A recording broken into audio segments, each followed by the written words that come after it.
ఎన్నికలు మీరు ఒకటే ఆలోచించండి. నేను మార్పు కోసం వచ్చినవాడిని. సరదాగా మాట్లాడుతాను, అన్నీ చేస్తాను, కానీ నా సర్వస్వం చేస్తాను. నిర్ణయానికి సమయం తీసుకుంటాను. ఒక్కోసారి ఎంత ఇచ్చేస్తానంటే మొత్తం కుటుంబం అన్ని వదులుకొని వచ్చేసాను కూడా. అలాగే ఈ రోజున చెప్తున్నాను, చాలా మందికి ఇంతమంది యువత ఉన్నారు, నన్ను నమ్మొచ్చారు మీరందరూ. ఇంతమంది ఆడపడుచులు ఉన్నారు, నన్ను నమ్మొచ్చారు అందరూ. నేను చచ్చిపోతానేమో కానీ మీ నమ్మకాన్ని అయితే వమ్మించాను నేను.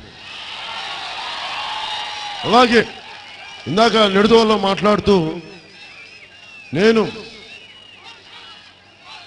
ఎప్పటిదాకా అంటే ముగింపు అని చెప్తున్నాను, మీలో నలుగురు శవాన్ని మోసే వరకు నేను జనసేన పార్టీని మోస్తాను, ప్రజా సమస్యల్ని మోస్తాను. అలాగే నా కోరిక, నేను చనిపోతే నా శవం మీద భారతీయ జెండాని కప్పండి, అదే నా కోరిక.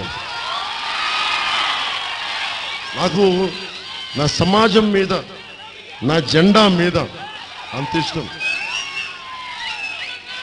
ఎందుకంటే భారతదేశం గొప్పతనం ఏంటంటే,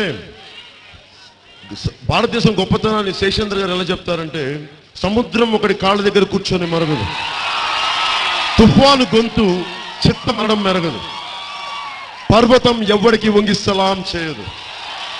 నేను ఇంత కలిపి పిడికిడి మట్టే కావచ్చు, కానీ గళమెత్తితే, గొంతెత్తితే, కలమెత్తితే మన దేశపు జెండాకున్నంత పొగరుందనేది గుంటూరు శేషేంద్ర గారు శర్మ గారు చెప్పిన మాటల్ని ఉటంకిస్తూ, ఒక్కసారి మనకి జన్మనిచ్చిన తల్లికి, మనకి అండగా ఉన్న భారత మాత జేలు పలుకుతూ సెలవు తీసుకున్న సభను ముగిద్దాం.